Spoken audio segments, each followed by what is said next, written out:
this weekend, I want us to look at diffusing the fears that ruin relationships. And to do that, we're going to go all the way back to the book of Genesis, the very first book of the Bible, and look at the first couple, Adam and Eve, because that's where all the problems started. Thank you, Adam, and thank you, Eve. Now, you know the story that God created the entire universe because he wanted to create earth, because he wanted to create a sustaining environment for human beings, because God wanted a family. If God had wanted a family, he wouldn't have created the universe. But he made it all because he wants you to be in his family. So he made Adam and he put him in the Garden of Eden, the perfect paradise, and Adam had everything that he could possibly want, except he was lonely. Because he noticed that animals had mates, but there was no mate for Adam. And I think God did this intentionally, 2 reasons. First, he wanted Adam to realize what he would need in his own life. And second, I think God made Adam and then thought, I could do better. And then he makes woman.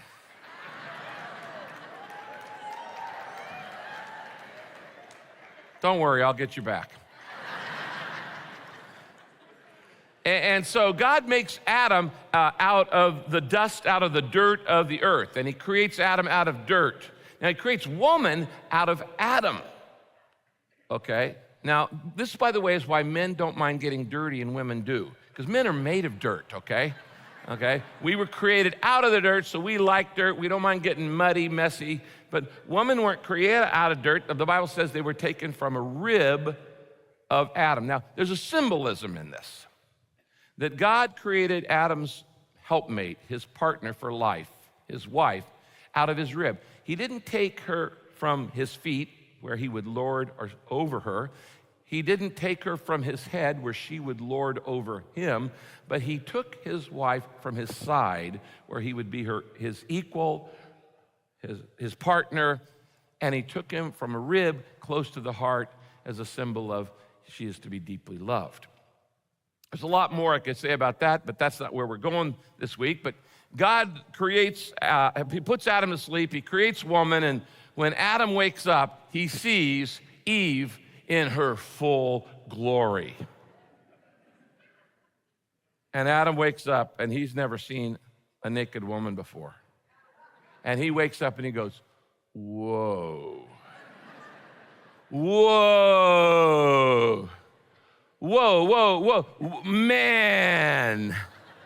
Man, oh man, whoa, man, woman. And that's where the word came from, okay? Woman, whoa, man, woman. And things went along really great for a long time between man and woman because there was no sin. So there was no sadness, no sickness, no sorrow, no suffering, no deceit, no lying, no manipulating, no jealousy, none of these things in their relationship. They are the only couple that had a perfect relationship, the only one. Because since sin entered the world, everything else is broken. But then you know the story that Satan comes to Eve and he lies to her and he says, didn't God say that you can't eat from any of the trees in the garden? And of course, God hadn't said that. God had said you can only not eat from one. It's a minimum temptation. Everything else is on limits. Do whatever you want to with it. Just one tree is off limits to give you a choice because I want you to choose to love me. And then he says, God's lying to you. He said, you're not going to die if you eat that tree, the fruit of that tree. In fact, you'll be as wise as God. You'll be God. Every temptation comes to that basic issue. I want to be God. See, Satan never tempts us to be like himself. He never says, do this temptation, you'll be like me, you'll be evil. Nobody would do it. But Satan says, do this because you know better than God. Because God is old-fashioned, because God's out of date. God doesn't want you to be happy. You should do this because you know what will make you happy more than God. You're a God. And Eve fell for that line. Now, let me read you the story. It's in Genesis chapter 3, and we'll pick up the story about verse 6. So Eve ate some of the fruit, and then she also gave some to her husband, Adam, who was with her. and he ate it. Immediately their eyes were opened, and they suddenly felt shame at their nakedness. This is where shame enters the world. There'd never been any shame and never any guilt and never any fear prior to this. They suddenly felt shame at their nakedness. So they sewed fig leaves together to cover up themselves. And then they heard the Lord walking in the garden in the cool of the day, and they hid from God among the trees. But God called out to Adam, "Where are you, Adam?" And Adam replied, "I heard you coming, and I was afraid." Notice here's fear again. "Because I was naked. I was afraid because I was naked, so I hid." Then God asked, "Who told you you were naked? Who told you you were naked? Have you eaten from the tree that I commanded you not to eat from?" Adam said, "You gave me this woman." I'm glad you see the humor in that without me even having to point it out. Adam said, "You gave me this woman, and she gave me the fruit, so I ate." Then God said to Eve, "Why did you do this?" Eve replied, "The serpent deceived me, and I ate it." So God said to Eve, "Because you have disobeyed me," in other words, because you didn't do what I told you to do, there's going to be a curse now. Everything's broken. And one of the things going to be broken is childbirth. He said, you're going to have greater trouble in pregnancy, and you're going to have great pain in childbirth. How many of you are mothers? Can I see your hands? Anybody want to give a testimony on this verse? Okay. You can thank Eve for all that pain. Okay. It says, you're going to have trouble in pregnancy and great pain in childbirth. And though you'll desire your husband, in other words, you're still going to love your husband, he's going to lord it over you. In other words, there's going to be conflict. There's going to be domination issues. There's going to be distractions. There's going to be a power struggle in your relationship from now on.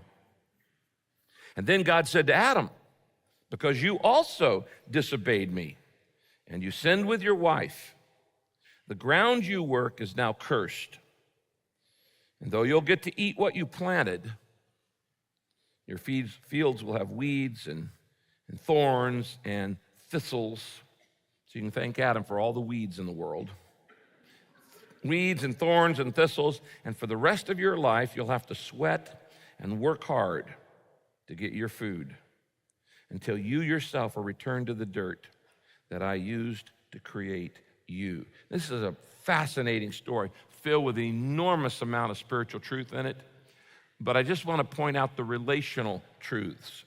Because in this story, we see the three basic fundamental fears that pop up in every single relationship. Now, you can use what we're going to look at today in your small group. You can use it in your marriage. You can use it with a boyfriend or girlfriend. You can use it with friends. You can use it at work, because these three fundamental fears that started in the first relationship when sin entered are still present in your life and in everybody else's life, and they damage and they destroy potential in relationships. Let's get right into it. Number one, the first fear we learn is this. It's the fear of exposure, and it is this. The fear of exposure makes me distant. The fear of exposure makes me distant. Why can't I get close to people? I'd like to be closer to my wife. I'd like to be closer to my husband. I'd like to have that intimacy, that soul, passionate intimacy, partnership. Why can't I get close to the people in my life? Well, my fear of exposure makes me distant. Now, here's the truth. There's a lot in you that you don't like. You don't like it about you. And because you don't like it about you, you certainly don't want anybody else seeing it. And the things that you don't accept about you, you have a fear will not be accepted by others, so you want to keep your distance, because when people get close to you, they can see you warts and all. The closer people get, the more they see your blemishes, the more they see your mistakes, your faults, your failures, your weaknesses. And so we keep people at a distance because of fear of exposure, that people will know what we know about ourselves. And those things you don't like about you, you don't want being shared anywhere else.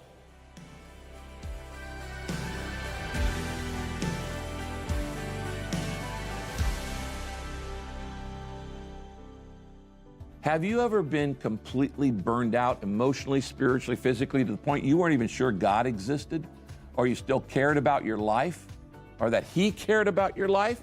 You know, it can happen to any of us. In fact, it happened to me the very first year of the church back in the end of 1980.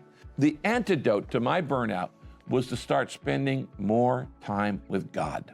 Now, I have taken the things that God taught me and I put them together in some lessons for a special resource that I'm calling Re-Energizing Your Life. Now, this Re-Energize Your Life is going to help you identify the reasons that you feel burned out, and then it's going to give you some specific practical steps to put the passion back in your life and in your walk with God and in your relationships with those you love and in your ministry and in your mission in the world.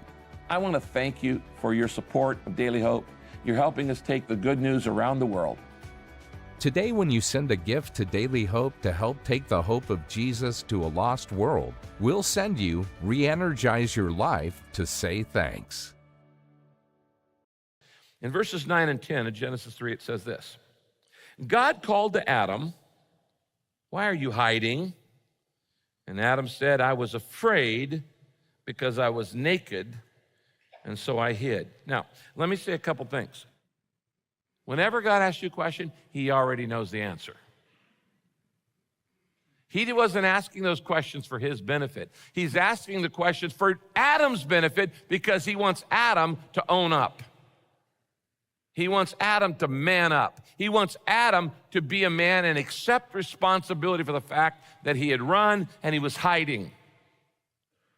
Any transformation in any area of your life, including relationships, only happens when you own up to the fact that they aren't what they ought to be. And as long as you think, I got a great marriage, nothing wrong with it, it's not going to get any better. I got great friendships, it's just fine. As long as you are in denial, there's no recovery, there's no transformation. So it starts with you owning up and being honest to God and honest with yourself that my relationships are not what they could be. They could be a whole lot better than they are right now. Now I want you to circle on that verse the phrase, "I was afraid and I hid," because they go together. I was afraid and I hid. Fear always causes us to hide. I wonder what you're hiding from today because of fear. What are you pretending not to know? What are you pretending isn't a problem in your marriage? What are you pretending isn't a problem in your life? What are you pretending is not a problem in your relationship because you are afraid of facing the truth? God doesn't want you to fake it. He wants you to face it when it comes to fear. What are you pretending not to know? I was afraid and I hid. Now also circle the word or the phrase, "I was naked." I was naked. What does it mean to be naked? Well, he's talking about more here than just physical nakedness. There's an emotional nakedness too. To be naked means to be exposed. It means to be uncovered. It means to be vulnerable. It means to be authentic. It means you're out in the open. It means you are unprotected. You are never more vulnerable than when you're naked. I mean, it's just all out there. There's nothing to hide. And when we are afraid of nakedness, when we're afraid of vulnerability, when we're afraid of being open, we're afraid of being honest, we're afraid of letting people see us as we really are, my fear of exposure makes me distant.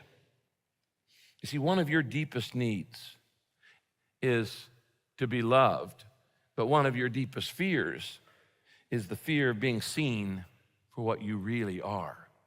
And you can live with a husband or a wife for 50 years and keep secrets from them because you're afraid that they would not accept that part of your life. Living with somebody doesn't guarantee that they're seeing all of you because they're not.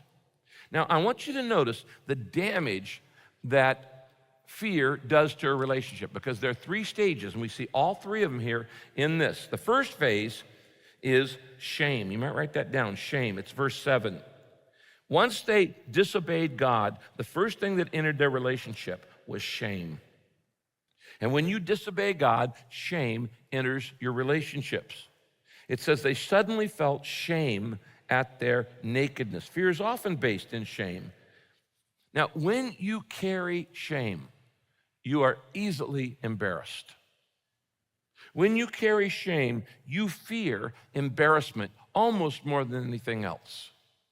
And you will do almost anything in your life to avoid embarrassment. That is a symptom that you're carrying unresolved shame in your life.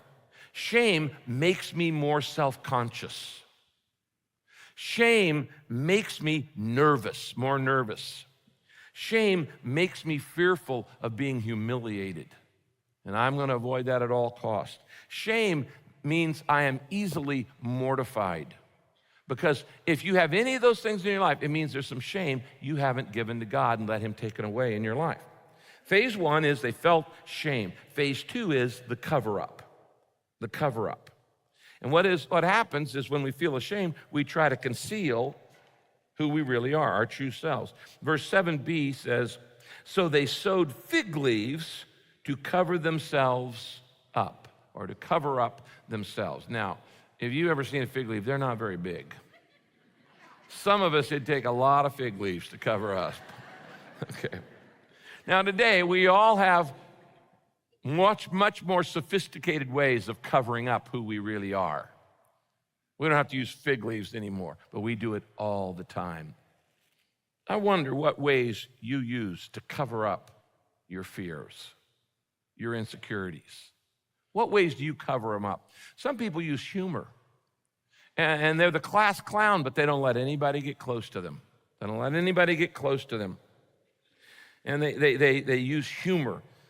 Maybe you try to cover up your insecurities by presenting an image that you're all put together.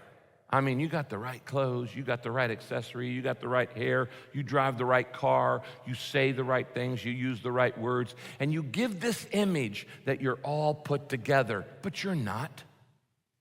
You're not. You don't have it all together. You don't have it all together in any sense of the word. But you try to present this image. Why? Out of fear. Today, a lot of people hide behind an online image. And if you read their Facebook, their life is perfect. And if you read their Instagram, they have nothing but fun and everybody wants to date them. And they are so cool. Stop pretending you've got a perfect life on social media. You're just faking it, and it's revealing the fears in your life. There's a third phase. We move from shame to cover up, and the third phase is distance from God. And that's verse 8. It says, then they hid from God among the trees. Years ago, there was a guy named John, I can't remember his last name, but he wrote a book called Why Am I Afraid to Tell You Who I Am? It's a good question. Why am I afraid to tell you who I am? And the answer to that question was, the reason I'm afraid to tell you who I am is because you might not like who I am. And if I share who I really am, not what I'm pretending to be, if I share who I really am and you don't accept me, it's tough luck. I'm up a creek without a paddle, so there's no way I'm gonna let you see the real me because you might reject it. They hid from God among the trees. And this causes us now to not only be disconnected from other people, and that's why we have relationships problems with others, but we're disconnected from God, which is why we have a relationship problem with God.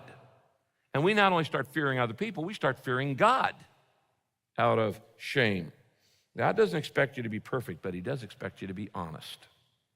So the first fear is this fear of being exposed, and that causes me to be distant. The second fear we see in Adam and Eve is the fear of disapproval. And my fear of disapproval makes me defensive.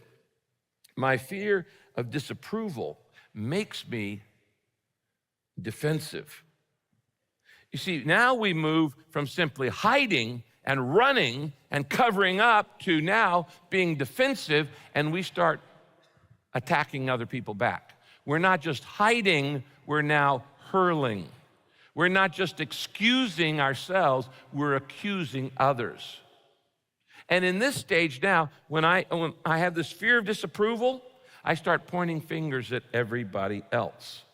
And you hear people say, but you did that. You did this, but you did that. But you did this, but you did that. But you did this, but you did that. That's moving from hiding to hurling, from excusing to accusing. The more critical a person is, the more you know they fear disapproval. I'll say that again. The more critical, the more perfectionistic, the more attacking someone is, they're always putting everybody else down, the more you know that person fears disapproval, because that's the way it shows up. The more I fear disapproval in my life, the more I'm going to point at other people and all what they're doing wrong. So you see these commentators and preachers and other people who are always pointing out the wrong of everybody else, they are afraid of being disapproved of themselves. It's coming out, that judgmentalism. We see this in verse 12. God asked, did you eat what I told you not to eat? Adam answered, you gave me this woman, and she gave me the fruit. Adam took it like a man. He blamed his wife. And in fact, he's not even blaming his wife as much, he's blaming God. You gave me this woman. You know, if you hadn't made this woman, you and me, God, we'd be like this. It's all my wife's fault. I'd really be close to you, God, if it weren't for that wife. That woman, she seduced me. She got me all messed up. And so Adam is blaming not only Eve, he's blaming God for his choice. He's passing the responsibility. Now, you've heard me say many times, you spell blame, be lame. And Adam is being lame here. Now, sorry, ladies, but Eve wasn't any more willing to accept responsibility. She doesn't show up either. She doesn't woman up to this. Genesis 3:13, then Eve said, the snake tricked me into eating. So Adam blames his wife and Eve blames the snake. Great. My fear of disapproval makes me defensive. And this happens in your marriage and in your relationships all the time. If anybody says anything that you feel, your wife says something to you that you feel is a hint of disapproval, you immediately get defensive. You immediately get defensive. And you either explain it, or you attack back, or you accuse or excuse, or you say something catty or whatever. My fear of exposure makes me distant, and my fear of disapproval makes me defensive. But there's a third fear we see in Adam and Eve, and it's the fear of losing control. And my fear of losing control makes me demanding. My fear of losing control makes me demanding. You see, the result of Adam and Eve's sin is they lost control. They lost control of everything. They lost control of their future. They lost control of their destiny. They got kicked out of paradise. And now they're feeling totally out of control because they weren't controlling anything at this point. And in this situation, my fear of losing control makes me demanding. Now, let me just say it this way. The more out of control you feel, the more controlling you become. The more out of control I feel, the more controlling I become. I start bossing everybody around. I start making demands. I start protecting myself. I start defending, demanding, demeaning. I start dominating. The more insecure you are, the greater you have a need to get your way.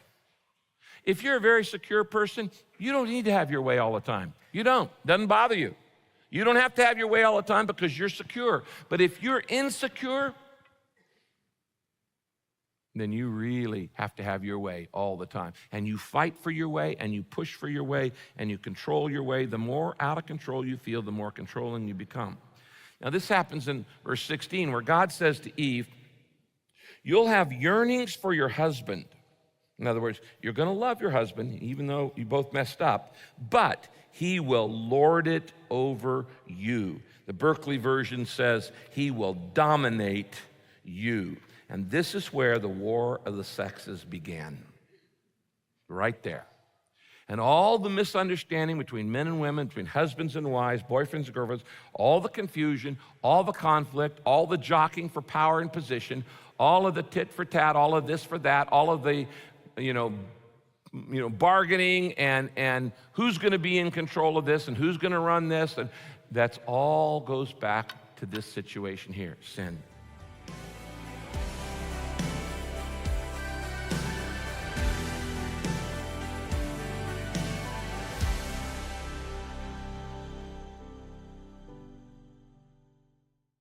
Have you ever been completely burned out emotionally, spiritually, physically, to the point you weren't even sure God existed? Or you still cared about your life? Or that He cared about your life? You know, it can happen to any of us. In fact, it happened to me the very first year of the church, back in the end of 1980. The antidote to my burnout was to start spending more time with God. Now, I have taken the things that God taught me and I put them together in some lessons for a special resource that I'm calling Re-Energizing Your Life. Now, this Re-Energize Your Life is going to help you identify the reasons that you feel burned out, and then it's going to give you some specific practical steps to put the passion back in your life and in your walk with God and in your relationships with those you love and in your ministry and in your mission in the world. I want to thank you for your support of Daily Hope. You're helping us take the good news around the world. Today, when you send a gift to Daily Hope to help take the hope of Jesus to a lost world, we'll send you Re-Energize Your Life to say thanks.